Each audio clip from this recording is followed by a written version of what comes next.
আসসালামু আলাইকুম। বাংলাদেশের প্রাণ, বাংলাদেশের 16 কোটি মানুষের প্রাণ, ক্রিকেটের প্রাণ সাকিব আল হাসান।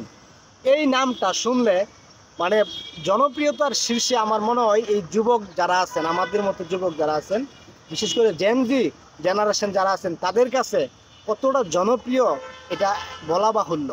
সাকিব বলেন, মাশরাফি বলেন, তামিম ইকবাল বলেন, মাহমুদুল্লাহ রিয়াদ বলেন, মুশফিকুর রহিম বলেন, এদের জনপ্রিয়তা আসলে আমাদের কাছে অনেক বেশি। আর কারণ যখন আমরা ছোট ছিলাম তখন থেকে কিন্তু আমরা সাকিব আল হাসান বা মাশরাফি বিন মুর্তজা, তামিম ইকবাল, মাহমুদুল্লাহ রিয়াদ, তারপরে মুশফিকুর রহিম বা হাবিবুল বাশার বলেন, খালিদ মাসুদ পাইলট বলেন, এদের খেলা থেকে কিন্তু আসলে আমরা বড় হয়েছি। তো এই সাকিব আল হাসান, মাশরাফি বিন মুর্তজা, এরা যদি মনে করেন অবসর নেয় আজকে, তাহলে সবচেয়ে বেশি কষ্ট পাওয়ার কথা কার? আমাদের মতো জেনারেশন না? আমাদের মতো জেনারেশনের সবচেয়ে বেশি কষ্ট পাওয়ার কথা। কিন্তু হচ্ছেটা কি আসলে?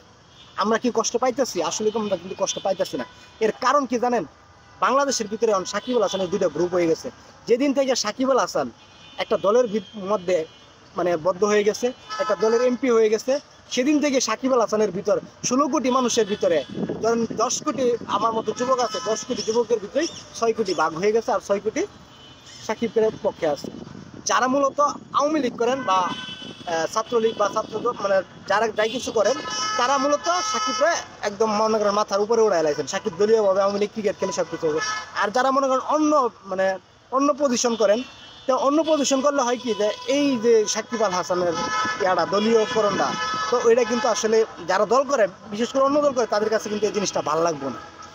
এই জিনিসটা কিন্তু ভালো লাগবে না। এর জন্য আসলে এখন দুইটা গ্রুপ হয়ে গেছে সাকিব আল হাসানের জন্য। একটা দল কান্না করে আর একটা দল কান্না করে না। কিন্তু আসলে এটা কথা হওয়ার ছিল না। সাকিব আল হাসানের ব্যাপারে এটা তো কথা হওয়ার ছিল না। সাকিব আল হাসান তো শুধু একটা দলের না।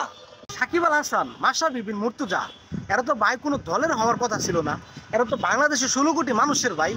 এরা তো আমাদের সবার, কোনো দলে বিভক্ত হবে না। তারা নিজেরা ক্রিকেটের জন্য খেলবে, বাংলাদেশকে রিপ্রেজেন্ট করবে বহির্বিশ্বে।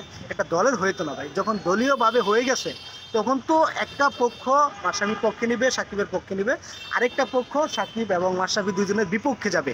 কারণ সাকিব মাশরাফি যেদিন থেকে একটা দলীয় হয়ে গেছে, সেদিন থেকে কিন্তু তাদের ভিতরে এবং বাইরে কন্ট্রোভার্সি চলতেছে। তাদেরকে একদল ভালোবাসে আর একদল ঘৃণা করে, যে এই মুহূর্তে এমন একটা দলের ভিতরে যায়, এরা তাদের নির্বাচন করার মানে কি এমন প্রয়োজন ছিল?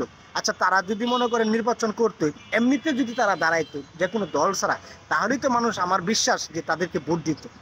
তো তারা কেন দলীয় হবে বা কেন দলীয়করণ করবে? কেন তাদের এমপি হওয়া লাগবে? এমপি হন, সব কিছু হন আপনি, বাট ক্রিকেট খেলাটা শেষ করেন।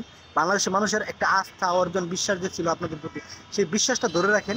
অবসর নেন। আপনি অবসর নেওয়ার পরে যেদিন দেখতেন যে ঢাকা শহর, পুরো ঢাকা শহর কান্নায় মানে জর্জরিত হয়ে গেছে, তখন বুঝতেন যে না, আপনারা বাংলাদেশের জন্য কত কিছু করছেন। কিন্তু হইল কি, এর উল্টাটা।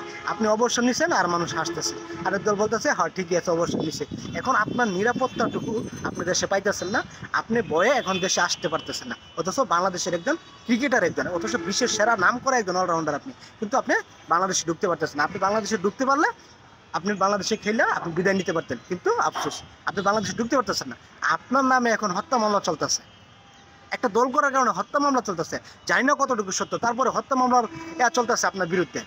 তো এই যে মামলা চলতেছে আপনার বিরুদ্ধে, এখন এই অবস্থায় আসতে তো আপনি গ্রেপ্তার হইতে পারেন। তো সেই জন্যই তো আপনি বিসিবির কাছে বলছিলেন যে আমার নিরাপত্তা দিলে এবং দেশ থেকে নিরাপদভাবে দেশ থেকে করতে দিলে আমি দেশে আসবো, দেশে এসে খেলে আমি অবশ্যই। কিন্তু আফসোস, সেটা আজ হইতেছে না আপনার। ভেরি আফসোস।